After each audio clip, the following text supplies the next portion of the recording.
pela tua palavra que foi exposta ainda há pouco no culto, que esse tempo aqui, agora em que vamos discutir na Escola Bíblica Dominical, a vida cristã, como viver a nossa fé de maneira prática, nos ajuda, traz o entendimento em nosso coração acerca da tua palavra, aquilo que vai ser dito.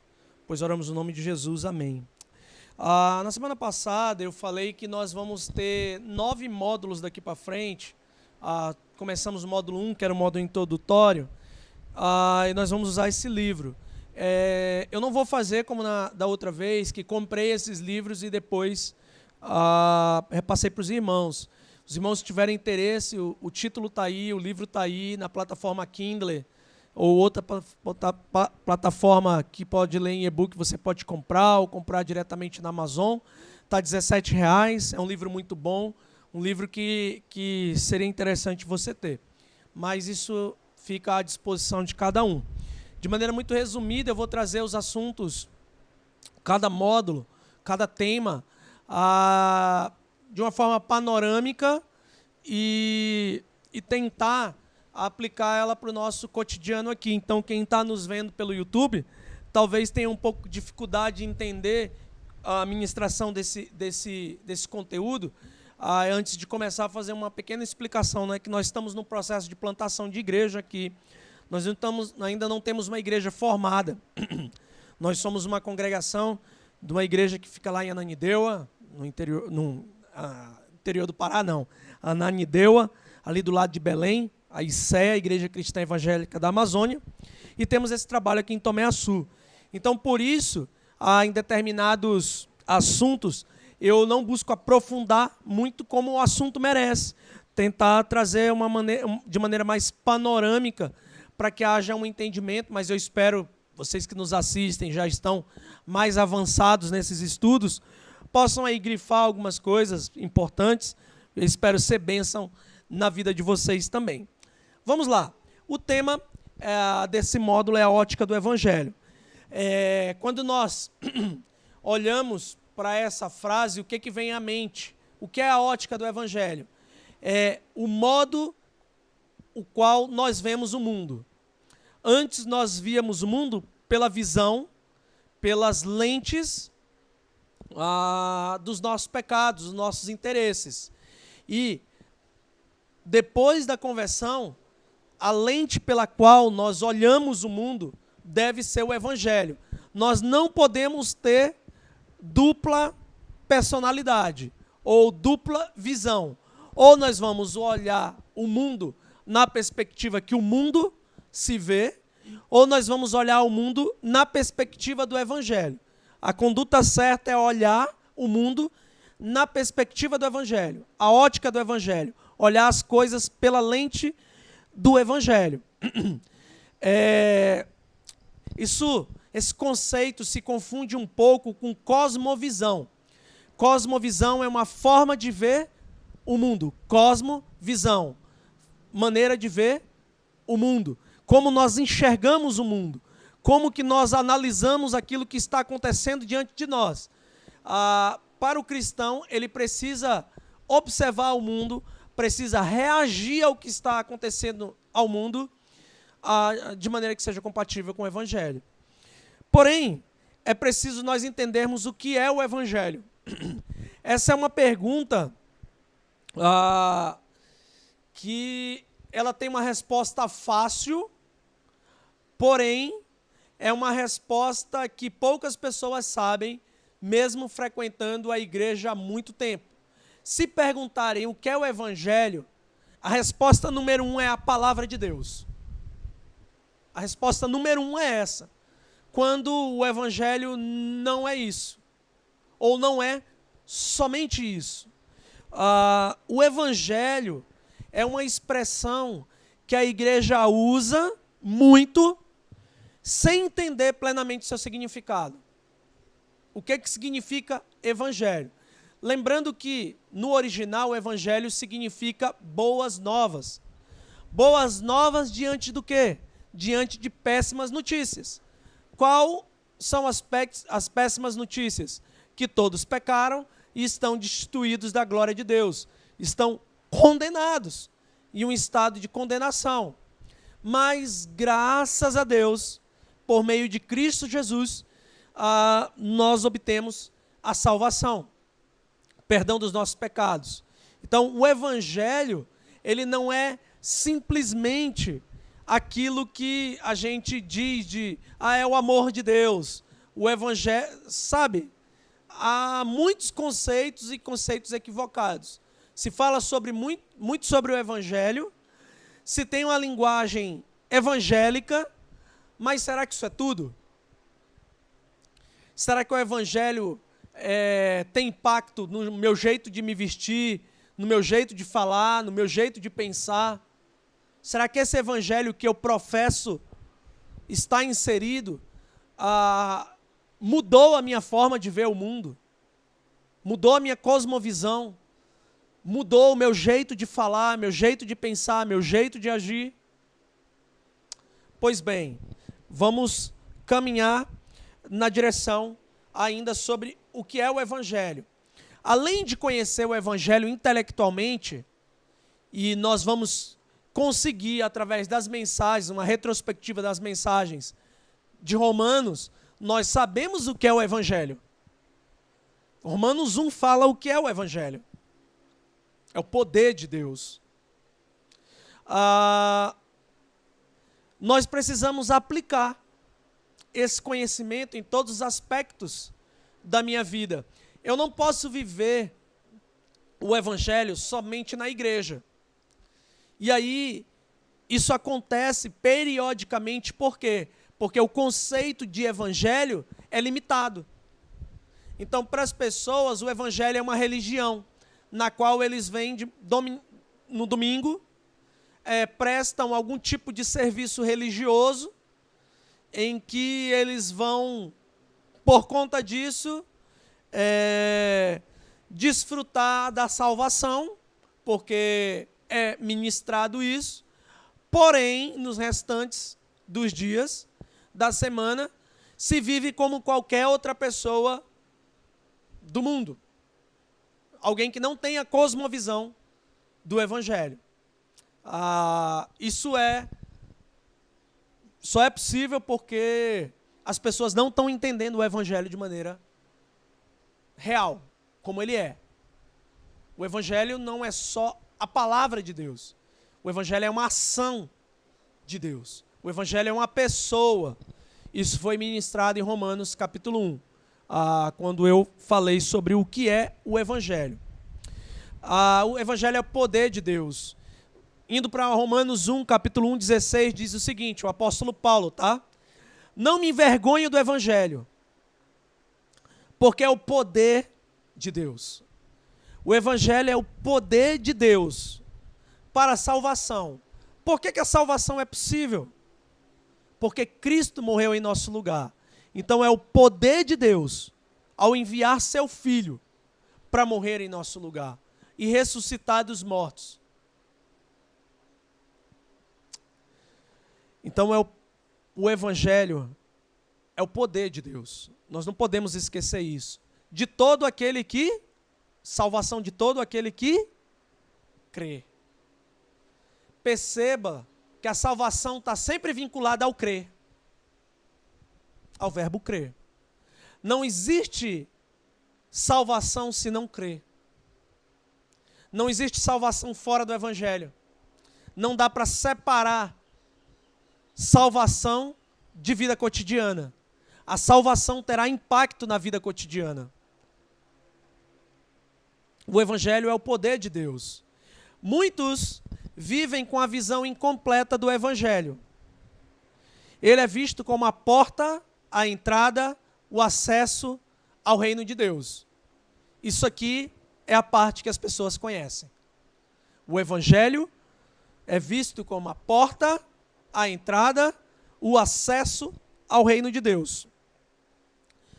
O Evangelho é muito mais que uma porta. Ele é um caminho no qual precisamos andar todos os dias da vida cristã. O Evangelho não é só uma porta, uma entrada, um acesso. Ele é um caminho em que nós precisamos estar nesse caminho, rumo ao nosso alvo. Qual é o nosso alvo? O nosso encontro com Deus, o nosso encontro com Jesus Cristo, o nosso Salvador. Esse é o alvo final de nossas vidas. Enquanto nós caminhamos, nós somos transformados pela ação da Santa Palavra de Deus e a intervenção do Espírito Santo em nossos corações, só porque nós estamos nesse caminho. Se nós optarmos por outro caminho, nós não experimentaremos o que o Evangelho tem para nós. O Evangelho não é só a salvação, para a salvação. Ele também produz a transformação do nosso coração. É o que nós estamos vendo em Romanos capítulo 8. Ah, não há nenhuma condenação. Ok, vamos fazer tudo o que quer. Não. Não. Nós teremos a continuidade. E em Romanos é excelente. Se você quer fazer um dever de casa que vai ajudar a tua vida, leia Romanos. Leia Romanos, um capítulo por dia. Você vai passar ali poucos dias, menos de um mês, lendo Romanos. Leia com um caderninho do lado e vá grifando aonde está escrito o Evangelho e o que se refere ao Evangelho. Você vai ver, ora, salvação, ora você vai ver transformação do coração, santificação. Então, o Evangelho é além desse conceito de porta de entrada. Ele é um caminho. Lembrando que Jesus mesmo falou sobre ele em João 14,6. Eu sou o caminho. Eu sou o caminho. Ele não falou, eu sou a porta de entrada. Um caminho precisa ser percorrido. Eu sou a verdade. Eu sou a vida. Tudo no singular. Eu sou o caminho. Singular. Eu sou a verdade. Singular. Eu sou a vida. No singular. Aí a frase prossegue. Ninguém vem ao Pai, ninguém tem acesso ao Pai, ninguém chega ao Pai, a não ser por mim. É o que o texto de João 14,6 diz. Eu sou o caminho, a verdade e a vida. Ninguém vem ao Pai, a não ser por mim. Quer dizer que há uma caminhada até o encontro com o Pai. Existe um caminho, e esse caminho é o Evangelho. Então, é o poder de Deus, é um caminho a ser percorrido. E aqui eu queria fazer uma exposição de algo que acontece e é muito comum. Uma igreja cheia, com muitos visitantes, naturalmente existem mensagens mais impactantes, mais confrontadoras, mas existem mensagens em que supostamente alguém foi tocado pelo Evangelho. Algo falou ao coração dessa pessoa. Essa pessoa ouve a palavra, ela se alegra com essa palavra e ela toma uma decisão. A decisão dela, eu quero ser batizado. Ela tem todas as características de que abraçou o Evangelho, mas a sua conduta interna, secreta, é uma conduta que não é compatível com o Evangelho. Mas a sua conduta externa é dizer, eu estou abraçado com o Evangelho, eu estou abraçada com o Evangelho. E enquanto vem o processo para o batismo, você faz estudos, aí fica meio animado, e lá na frente, dá o timbum, tudo está a mil maravilhas. Porém, quando esse discipulado se intensifica, pós-batismo, eu costumo dizer que de 10 pessoas que passam pelo batismo, somente 2 ficam. As outras ficarão pelo caminho. Porque elas não estão abraçadas com o Evangelho. Elas estão abraçadas com alguma emoção, alguma coisa que elas acreditavam ser Evangelho. Mas quando passa para a transformação, que é essa caminhada com Deus, andando no Evangelho, aí começa a ficar difícil. Por quê? Porque vem as lutas contra o pecado e as confrontações pela palavra de Deus. E a liderança da igreja, o pastor, ele tem que observar, ele tem que dizer, tem que confrontar quando preciso, e vai haver uma dor tremenda, e a nossa reação é fugir. É ficar com raiva, aborrecido. O que é que acontece? As pessoas saem da igreja. É muito comum isso. Algo muito comum é as pessoas ficarem dentro da igreja, viver um suposto evangelho dominical, e durante a outra semana terem vidas secretas, ou às vezes nem tão secretas assim, achando que tudo vai se resolver por causa dessa sentada no banco do domingo. Bom, isso também não é evangelho. Isso também não é viver no caminho do evangelho. Essa pessoa está considerando o evangelho só uma porta. Ela está querendo se ver livre do inferno, mas não quer ter relacionamento com o Senhor da salvação. Isso é importante, porque Ele é santo. E Ele diz em sua palavra, sede santos como eu sou santo. Deus fala acerca de si mesmo. Então, quando Ele vai se relacionar com alguém, Ele permite que essa pessoa venha do jeito que está, mas não permite que ela fique do jeito que chegou. Ele vai transformar essa pessoa. Aí vem a dor, meu irmão. Porque a nossa natureza carnal deseja pecado. Aí vem a dor. Por isso, um crente fiel ao Senhor Jesus Cristo vai entender que esse sofrimento vai levar ao arrependimento, que é o abandono do pecado. Esse é o sofrimento que Deus quer que as pessoas tenham. O sofrimento no qual eles não vão choramingar, mas eles vão entender que a vida deles está errada e que eles precisam de ajuda de Deus. E vão andar nesse caminho com Deus. Eu estou falando de evangelho. Essa é a ótica do evangelho. Deus não nos vê como coitadinhos. Deus nos vê como pecadores redimidos. Ele não nos vê como coitadinhos. Não adianta chorar. Não adianta choramingar. Não adianta bater pé e nem fazer biquinho. Não adianta, sério mesmo, não adianta. Arrependimento não é quando choramos. Arrependimento é quando nós mudamos a nossa conduta. E não adianta dizer que não é possível. Porque nós temos todas as ferramentas espirituais para vencer o pecado e mudar a conduta de nossas vidas e deixar ela compatível com aquilo que é o evangelho. Através da intervenção do próprio Espírito Santo de Deus, que não nos abandona nenhuma vez, nem um minuto. Nós abandonamos Deus. Nós vamos para distante de Deus com as nossas decisões, com as nossas escolhas. Mas Deus continua no seu trono de glória. E assim, só fechar esse ponto, tá? Meus irmãos, não escolham outro caminho, tá? Porque para voltar, para fazer esse retorno, existe um dispositivo usado por Deus que as pessoas não gostam muito de mencionar, que é a disciplina. A mão do Senhor pesando. A mão do Senhor pesa. É pesada em relação a nós, filhos dele. Mas não é uma pesada com ódio, é com amor. Ele quer que voltemos para o caminho do evangelho. E Ele fará de tudo para isso. Você que está nos assistindo e você que está sentado aqui pode até se assustar. Ele pode até permitir o sofrimento em nossas vidas. Para que nós entendamos que Ele é Deus e que Ele está conosco. Nós que não estamos recorrendo a Ele. Quanto mais as pessoas sofrem, menos elas recorrem a Deus. Recorrem a políticos, recorrem a outras pessoas, a quem pode ajudar, a quem pode dar um emprego, a quem pode ir, blá, blá, blá. E Deus fica em terceiro, quarto, quinto, sexto. Quando é mencionado? Quando é mencionado? Bom, isso não é ótica do evangelho. Isso aí só acontece porque as pessoas acreditam que o evangelho é uma porta de entrada. E entrou, agora estou por minha vontade. Não é, querido, não é. Não é, não é.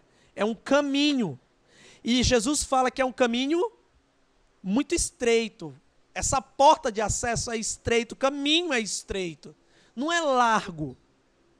Porque largo é a porta e o caminho que leva para a perdição. Jesus Cristo também mencionou isso. Largo é o caminho da facilidade. Essa ideia de largo. É fácil passar, é fácil viver, é fácil interagir, vai ser descolado, vai ser bacana, vai ser... Ok. Mas será condenado no final. Será condenado. Agora, a vida do evangelho não é uma vida pesada. Apesar de ser estreito o caminho, nós temos paz no coração. Alegria, satisfação em Deus. Naquilo que Deus é, naquilo que Ele faz pelas nossas vidas. Tem gente que vê a vida cristã como um peso. A vida cristã nunca foi um peso. Na verdade, é uma alegria. Você vê os testemunhos do apóstolo Paulo, Pedro, João, Tiago, é sempre alegria. Leia a carta de Filipenses. Você terminou Romanos, 16 capítulos, menos de um mês, comece Filipenses. Olha que maravilha, carta da alegria. Você vai ver só, alegrei-vos no Senhor, alegrei-vos no Senhor, alegrei-vos no Senhor. É uma vida de alegria, mesmo em meio ao sofrimento. Pior é estar sem Cristo. Alegria com sofrimento. O final é sofrido eternamente.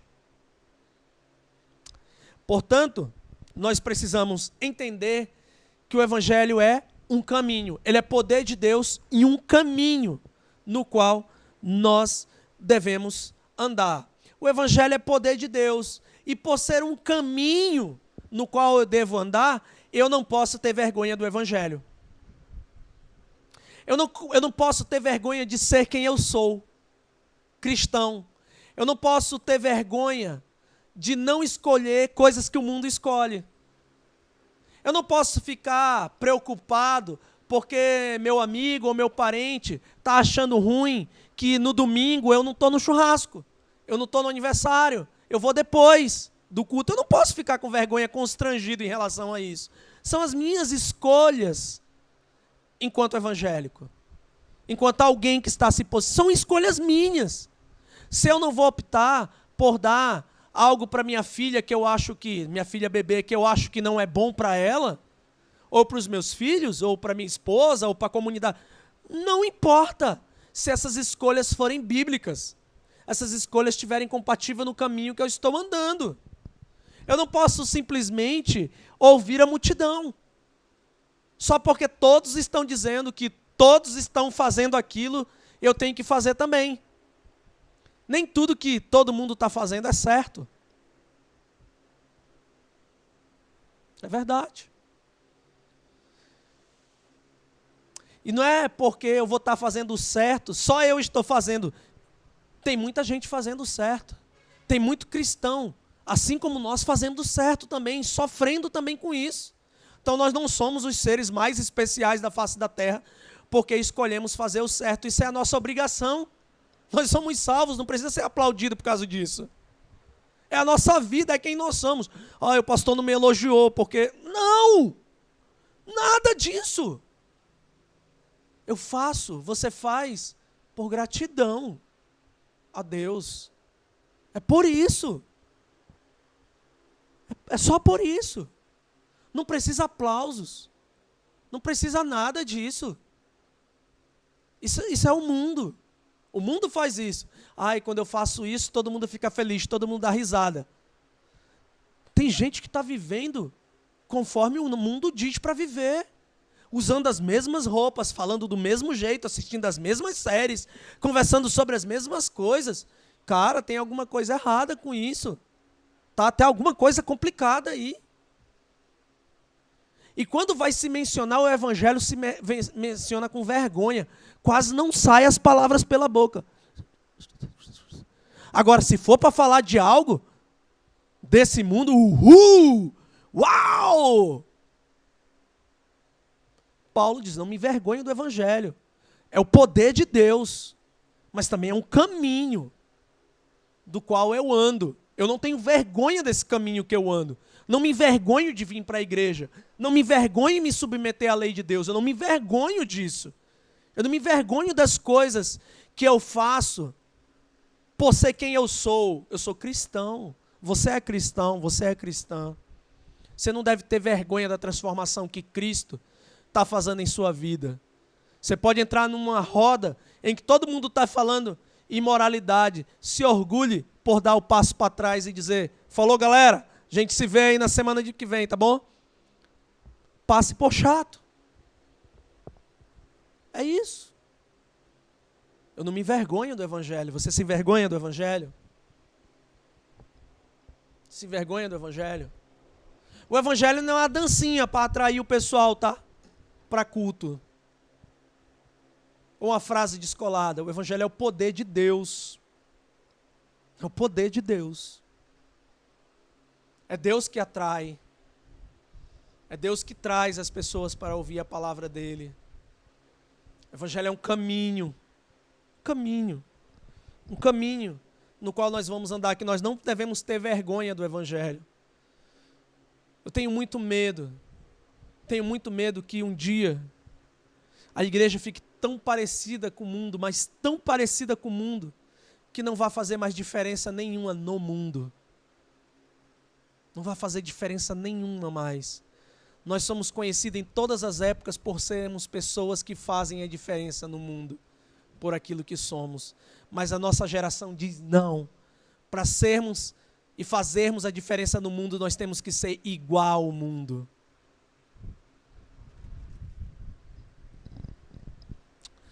O Evangelho é o que nos torna justo perante Deus. Justificação. Doutrina da justificação. E é também o que liberta para termos prazer em Deus. Santificação. Quanto mais conhecimento de Deus, mais conhecimento da nossa pecaminosidade. Quanto mais conhecermos nosso pecado e nos submetermos a Deus, mais o Senhor vai tratar o nosso coração. E mais nós vamos ter satisfação nas coisas de Deus. As coisas de Deus. O Evangelho muda tudo. O Evangelho muda tudo. O Evangelho não aceita divisões no nosso coração. Uma parte do meu coração é Evangelho, uma parte do meu coração é mundo. Não, ele não aceita. O Evangelho não aceita isso. O Evangelho é uma cosmovisão com um reino, uma ética de um reino, o reino de Deus, que tem um rei e esse rei é Jesus. O mundo tem uma cosmovisão satânica, onde o príncipe das trevas é Satanás. E o que Jesus fez? No reino das trevas, como diz Paulo na carta do Colossenses, para o reino do seu Filho amado, Jesus Cristo, o reino da luz. Houve uma mudança de local na nossa conversão. É igual a ideia de um agricultor mesmo, que está tirando uma planta do lugar e colocando em outra. Ora, essa planta se alimentava de pecado, se nutria com pecado. Ela foi transportada para o reino da luz. Ela não se alimenta mais de pecado. Ela se alimenta agora daquilo que é santo. Justiça de Deus. Essa é a ideia. Ele transportou, tirou de um local para o outro. Então o Evangelho tem que mudar tudo. Né? Uma plantinha não está aqui olhando para a terra de onde que ela saiu anteriormente. Ela foi mudada de local. E geralmente ela é mudada quando o terreno não é bom. Não tem nutriente. Essa é a ideia. O Evangelho precisa mudar tudo. É uma mudança de pensamento. E não é uma lavagem cerebral, como os ateus dizem. Quem dera fosse uma lavagem cerebral, porque os nossos cérebros chegam muito sujos na igreja. Quem dera tivesse uma máquina de lavar cérebro. Quem dera. Porque como chega sujo. E como que alguns cérebros ainda continuam sujos. Mas não é. Não é. Nada é compulsivo. Compulsório, perdão. Não é por obrigação. A obediência é voluntária. É gratidão por aquilo que Deus fez pelas nossas vidas, morreu por nós. O Evangelho muda tudo. Totalmente tudo. Não há espaço que não seja mudado pelo Evangelho em nossas vidas. Sua vida foi transformada pelo Evangelho?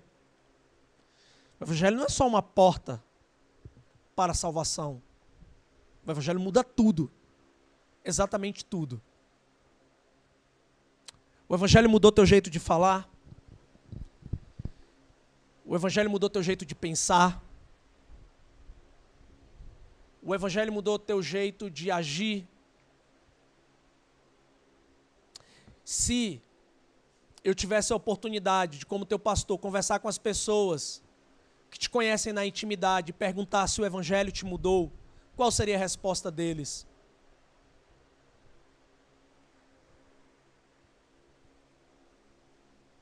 Qual seria essa resposta? O Evangelho muda tudo.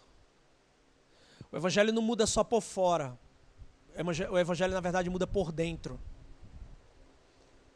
A mudança por fora é consequência desse relacionamento com Deus. O Evangelho muda tudo. O meu jeito de comprar um produto, o Evangelho muda. Como eu me relaciono, como eu vejo as pessoas, o que eu sinto em relação às pessoas, o Evangelho muda tudo. Eu não posso sentir igual antes do Evangelho, antes da conversão. Eu não posso ter os mesmos sentimentos. Eu não posso ter os mesmos pensamentos. Se eu ainda tenho, é porque o evangelho não foi entendido completamente no meu coração. E eu não estou desfrutando da bênção de compreender o evangelho, porque é uma bênção compreender o evangelho. É uma bênção, traz paz e alegria, mesmo em meio às circunstâncias. O evangelho muda tudo. O evangelho é Jesus Cristo. O evangelho é Jesus Cristo. Essa transformação, segundo Romanos, capítulo 8, a gente vai ver claramente, versículo 28 e 29, é a exemplo de Jesus Cristo. Toda a transformação do nosso coração, o modelo é Jesus Cristo. O modelo não é um pastor. Não é um pastor. O modelo não é o que essa igreja determinou como conduta nossa aqui dominical. O evangelho não é isso. O evangelho é o poder de Deus. O evangelho é transformação. E o evangelho é uma pessoa, Jesus Cristo, como exemplo das nossas vidas. Aquele que morreu por nós, mas também ressuscitou. E um dia nós teremos um corpo igual dele. Nós não podemos esquecer disso nunca, que o evangelho é Jesus Cristo. Então, a partir de hoje, meu irmão, minha irmã, se te perguntarem o que é o evangelho, você tem como responder com base bíblica. O evangelho é o poder de Deus. Romanos 1, lá naquele versículo que nós vimos. O evangelho é um caminho, João 14:6. E o evangelho é transformação, Romanos capítulo 8, versículo 28 e 29. Sabemos, pois, que todas as coisas cooperam para o bem daqueles... Olha, não pode engolir as coisas. Daqueles que amam a Deus. Tudo coopera para o bem daqueles que amam a Deus. Que são chamados por esse Deus para o seu propósito. Os que de antemão conheceu, também os predestinou. Acompanha lá em Romanos, capítulo 8, versículo 28, versículo 29. Também os predestinou para serem a imagem do seu Filho, semelhantes ao seu Filho, Jesus Cristo. Então, Jesus Cristo é o Evangelho. Ele é a boas novas. Agora não é só a morte dele, tá? É a vida dele, a justa vida dele nessa terra. Faz parte do Evangelho, porque ele nasceu, foi enviado por Deus, ele morreu e ressuscitou, e ainda tem a promessa dele retornar. Isso tudo é Evangelho. Enquanto nós não explicarmos isso para as pessoas, nós não proclamamos o Evangelho. O Evangelho só é proclamado quando isso é exposto. Enquanto não foi exposto, não proclamou o Evangelho. Então aquela ideia de Jesus te ama, falei do Evangelho? Não. Não falou do Evangelho. A proclamação do Evangelho tem que ter, sim, a pessoa de Cristo e o amor de Deus. Mas precisa também ter, que é um caminho. Você vai continuar ali. É o poder de Deus, não é o poder humano. Muito bem. O gráfico da cruz, esse aqui impactou muito a minha vida quando eu vi a primeira vez, em 2018, se eu não me engano. Eu tenho esse livro em casa. Essa linha, ela representa a linha da nossa vida. O tempo em que nós vivemos, desde o dia do nosso nascimento até o dia da nossa conversão. Há um momento em que a cruz entra na nossa vida. Nós passamos pelo processo da conversão. Recebemos Cristo como Senhor e Salvador da nossa vida. Nós vamos gradativamente perceber a santidade de Deus. Não tem evangelho se não for evidenciado a santidade de Deus. Deus é santo e odeia o pecado. As pessoas estão destituídas de Deus por causa de seus pecados. Essa linha representa o conhecimento gradativo. Então você passa pela conversão e não aprende tudo de uma vez. Você vai precisar de um discipulado.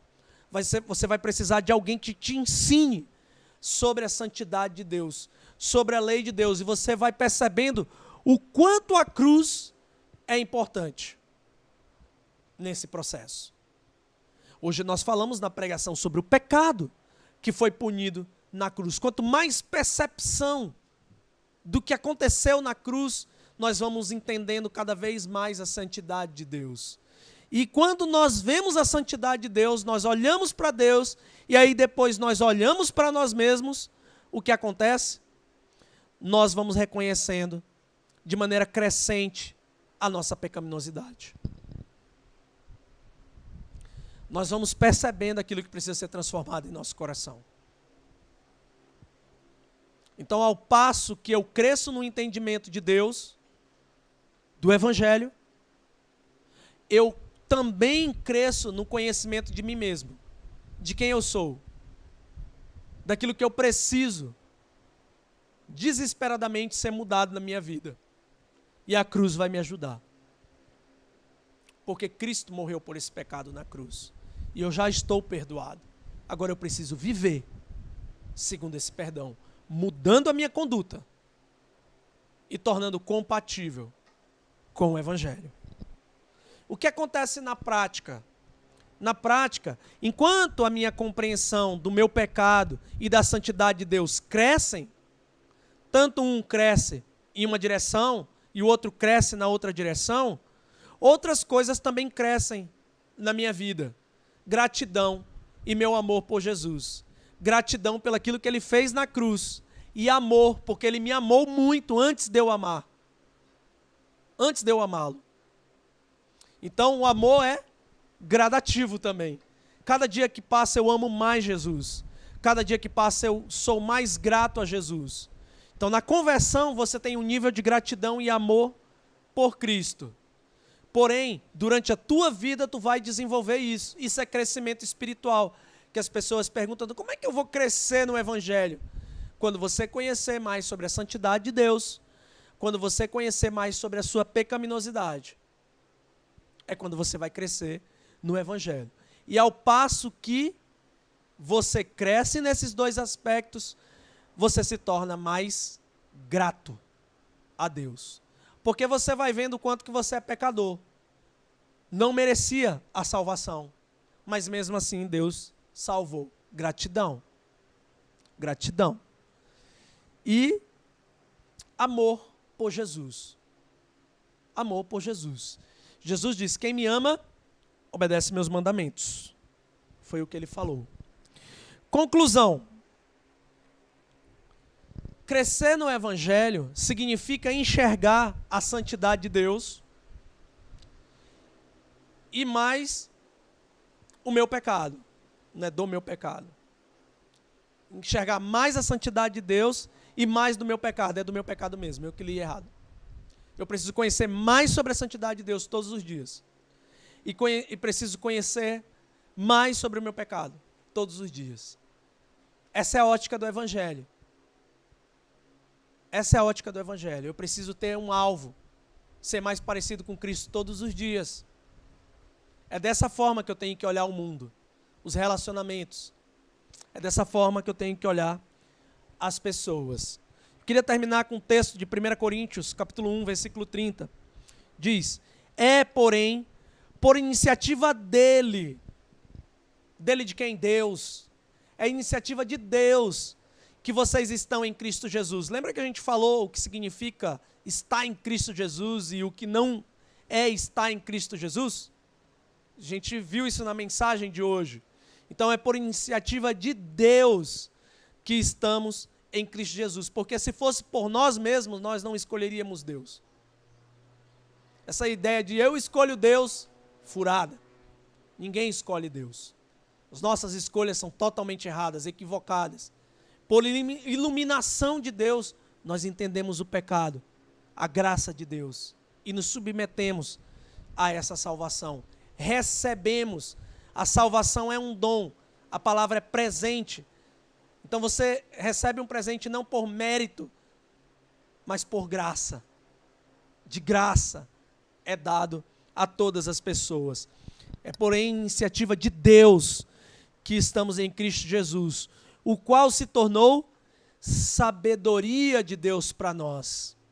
Ele é a sabedoria de Deus para nós. A sua vida é sabedoria de Deus para nós.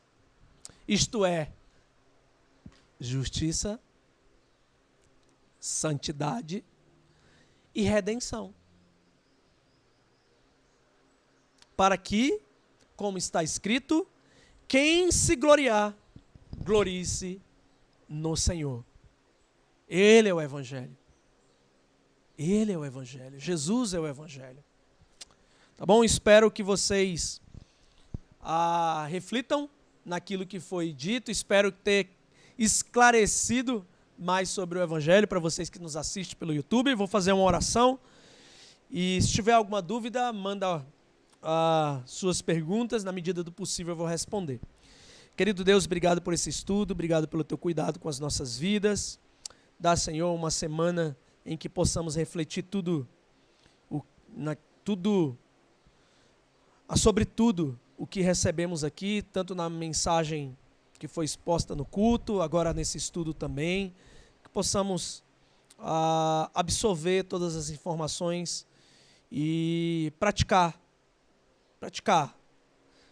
em nossas vidas, porque o Evangelho, ele não é só uma porta que me dá acesso ao reino de Deus, mas é um caminho no qual, enquanto eu ando, eu sou transformado. Obrigado, Senhor, eu sou grato por isso, muito grato mesmo. Te amo, Jesus, por essa oportunidade que ninguém poderia me dar, somente o Senhor. Obrigado por esse domingo. Abençoe, Deus, as nossas famílias, proteja, livra de todo mal em nome de Jesus. Amém. Até mais, tchau, tchau.